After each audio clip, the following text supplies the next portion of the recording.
Le Palais national dément les informations faisant croire que l'entrepreneur Clifford Brandt avait en sa possession une carte de conseiller du président Martelly.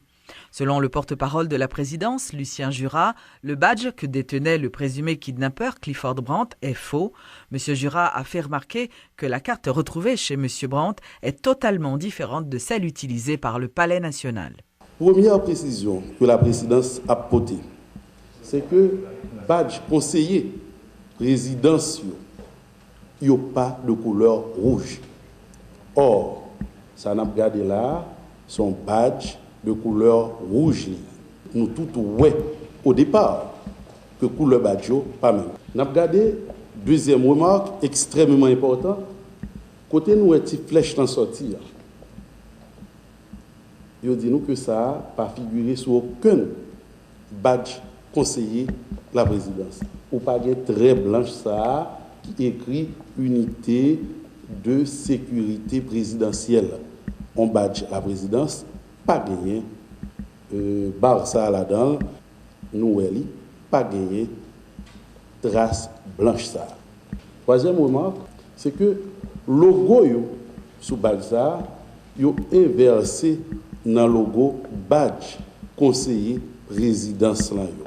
Pas un seul badge conseiller la présidence, ou a besoin de logo yo comme ça. On regarde bien le logo ça, ou à droite pour gagner un photo palais national, à gauche pour gagner les armes de la République. Nous prenons les gougnards dans badge conseiller présidentiel. Ou différence là, les notoire, les flagrante.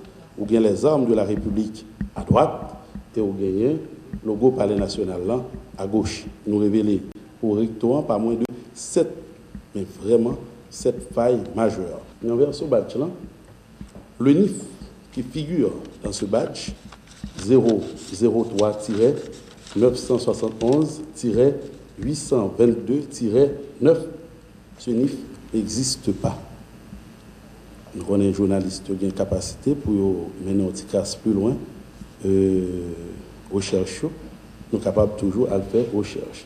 Et puis, pour la signature qu'il y a au dos de ce badge, c'est une signature scannée, qui était jugée bon à la face non seulement du peuple haïtien, mais du monde entier, venu avec image ça qui est même beaucoup plus parlante, beaucoup plus convaincante que quel que soit discours nous sommes capables de faire, que quelle que soit émission de radio, de télévision nous sommes capables de faire, parce que là, le peuple haïtien saute, ça c'est que après tout élément de considération, ça se projeter là, la présidence en mesure pour lui dire que document ça, que la justice et la police, trouvés dans le cadre d'enquête menée en possession de M. Clifford Brandt, il s'agit bien d'un faux, d'une contrefaçon, et que jamais, au grand jamais, M. Clifford Brandt lui-même,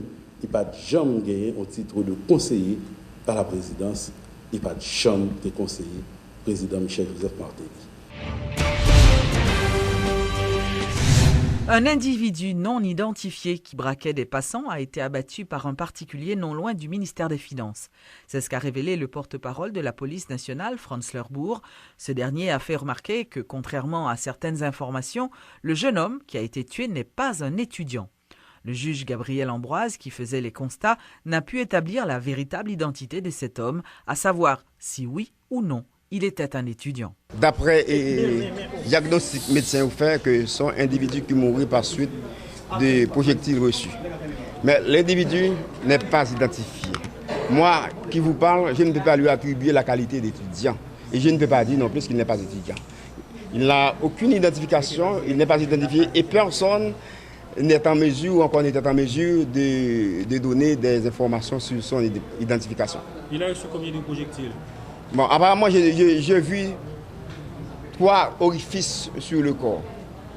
De l'avis des médecins, il aurait reçu des projectiles. Et il y a des orifices d'entrée et un orifice de sortie. À quelle heure il était arrivé ici? Non, les médecins à qui j'ai parlé, ou encore les médecins à qui j'ai parlé, ils n'étaient pas en mesure de préciser l'heure. Est-ce que vous n'avez rien trouvé concernant son âge, Non, il n'y a aucune information n'est disponible sur lui. Je pense que ça, dans le cadre de l'insécurité qui bat son plein, mais je ne peux pas appuyer aucune circonstance particulière à cette affaire. La première usine de séchage de fruits en Haïti a été inaugurée ce vendredi à Mirebalais, dans le plateau central. Cette structure, dont la construction a été financée par le projet USAID Winner à hauteur de 300 000 $ américains, vise le développement de l'agro-industrie et à l'amélioration des conditions de vie des citoyens dans ce département. Après 15 mois de travaux, la communauté mirebalaisienne voit enfin naître ce vendredi la première usine de séchage de fruits du pays. Certains fruits tels que mangue, noix de coco, bananes entre autres, pourront désormais être consommés sous d'autres formes. L'USAID Winner a ainsi répondu à l'appel de l'Association pour le développement de l'agro-industriel de Mirebalais, ADAIM, qui a sollicité cette aide pour la mise en place de cette usine. Cette unité de séchage servira à transformer, préserver et commercialiser les fruits, en particulier les mangues. Elle sera gérée par l'ADAIM en partenariat avec Delicious Fruits SA. Le directeur du projet USAID Winner, Jean-Robert Estimé, invite les gérants à transformer ce don en véritable moteur pour stimuler la croissance de l'économie dans la commune. Il faut garder l'usine ça pour un business, c'est-à-dire qu'il faut une comptabilité transparente, il faut un budget, il faut un plan de marketing, il faut un respect de la qualité qui est important dans sa gestion entreprise. Pour une unité ça, il a généré, sous travail bien avec lui, il a généré $1,5 million de ventes par an. Et puis bel marché, puis gros marché au Guyane, c'est pas marché d'exportation non, c'est d'abord le marché local parce que prix 3 fois, 4 fois plus élevé que sous marché d'exportation. Pour le ministre Wilson Lalo, cette initiative rejoint la vision du gouvernement en matière de création d'emplois dans le pays. Wilson Lalo place le plateau central comme zone stratégique qui attire l'attention de l'équipe en place pour de grands projets.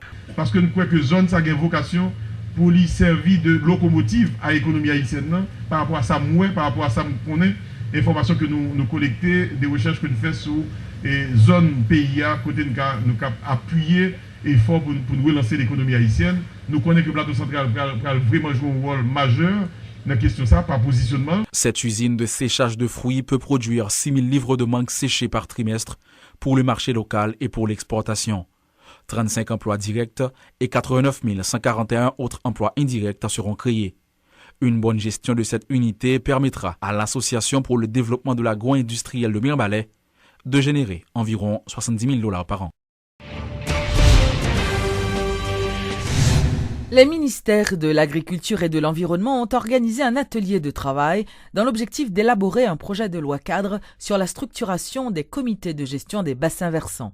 Cette initiative, supportée par le groupe d'action de la francophonie pour l'environnement, vise à protéger les bassins versants, souvent source de problèmes à cause de la dégradation de l'environnement. L'érosion et la déforestation sont les causes principales de la dégradation des sols au niveau des bassins versants en Haïti. Conséquence, quelques gouttes de pluie et des villes sont inondées. Résoudre ce problème est une priorité pour les ministères de l'Agriculture et de l'Environnement. La mise en place de comités de bassins versants est une stratégie que comptent adopter ces derniers pour y parvenir, selon le ministre de l'Environnement, Jean-Villemont-Hilaire. Le comité est constitué de différents acteurs qui sont dans le bassin versant. Acteurs sont capables dans le secteur agriculture, je nous connais. C'est un pays côté que l'activité agricole dans le bassin versant représente près de 90%, 90 à 95% de questions économiques dans le bassin versant. Donc, exploitants agricoles jouent un gros rôle dans le comité bassin versant. Mais nous avons tout l'autre type de leader, ASEC, CASEC, autorités locales. Nous avons tout question éducation parce que l'école, dans la dynamique de développement intégré, éducation, joue un rôle fondamental. Et c'est tout acteur ça y compris acteurs société civile associations, groupements de base groupements paysans qui même si des acteurs fondamentaux qui tant sur le plan politique et économique et social dans bassin versant qui pral constituer comité ça L'existence des comités de gestion des bassins versants est établie depuis 2005 par un décret cadre sur la gestion de l'environnement. Ils n'ont jamais été ni créés ni structurés. C'est donc cette loi qui définira leur mission et attributions. Selon le ministre de l'Environnement, le pays aura tout à gagner de cette démarche. Nous obligons pas les cadre légal parce que développement, conception, pas qu'à faire dans Port-au-Prince. Il n'est pas qu'à faire dans l'année. Il n'est pas qu'à faire dans Paco, il n'est pas qu'à faire dans le Palais national. C'est dans le bassin versant. C'est Boravine. C'est côté que le problème n'a posé. Effectivement, que conception, développement capable de faire. Parce que pas des gens qui ont un problème que vous-même vivez. Le ministère de l'Agriculture, dans le cadre d'un programme d'intensification agricole du bassin versant Henri Quinte, a testé de petits comités de gestion et les résultats ont confirmé leur importance, révèle Joseph Vernet, secrétaire d'État à la relance agricole du ministère. Il y a moins de l'eau qui allait en bas dans plein nord. Et bien, à partir de ce moment, on commence l'espace là commence à revégétaliser. Et revégétalisation veut dire également amélioration de production, de capital, ligne qui gagne dans la zone.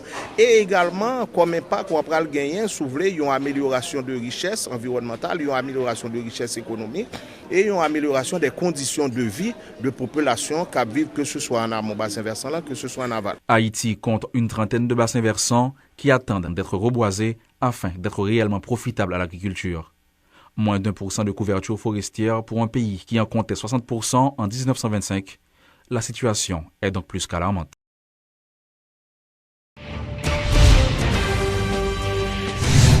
La danseuse et chorégraphe Jenny Mézil, actuellement en Haïti, doit animer des séminaires de formation à l'intention des jeunes danseurs et danseuses évoluant à Jacmel. Madame Mézil profitera également de sa tournée dans le pays pour offrir des spectacles de danse. Notons qu'elle a été formée à la danse traditionnelle, au jazz et au théâtre sous la direction d'Hertz Florville. Arrivée en France en 1992, elle a intégré plusieurs compagnies de danse contemporaine et de groupes de musique afro-caribéenne. Contemporain, c'est tout ce qui est de nos jours, actuel, et voilà, c'est un choix. Il y a du jazz, il y a la danse classique, traditionnelle et tout, et moi j'ai opté depuis plusieurs années, presque 20 ans, pour la danse contemporaine, parce que j'aime l'art contemporain, l'art plastique et tout ça, et en tant que danseuse chorégraphe, pour moi c'était évident que je puisse intégrer cette démarche dans mes choix artistiques, et ça s'est très bien passé. Je suis invitée par le Festival de l'Amitié FA, dirigé, le directeur artistique c'est Bayard Michel, il y a Laurence Magloire, tout un tas de personnalités et de jeunes personnes qui ont décidé d'organiser ce festival, et c'était évident que je participe pleinement en délivrant ces ateliers et laisser des traces, et pour finir, si on peut monter une jeune compagnie que je vais suivre et faire un pont entre l'Afrique et Haïti, je pense que c'est ce dont on a besoin, parce que c'est vrai qu'Haïti est très riche au niveau culturel, mais nous manquons de diffusion. Nous manquons vraiment de diffusion dans les grandes rencontres chorégraphiques internationales. Haïti n'est pas là et c'est dommage. C'est vrai qu'il y a aussi d'autres chorégraphes haïtiens qui font un travail aussi magnifique là-bas, et voilà, mais il n'y en a pas assez. Il faut qu'on soit plus nombreux.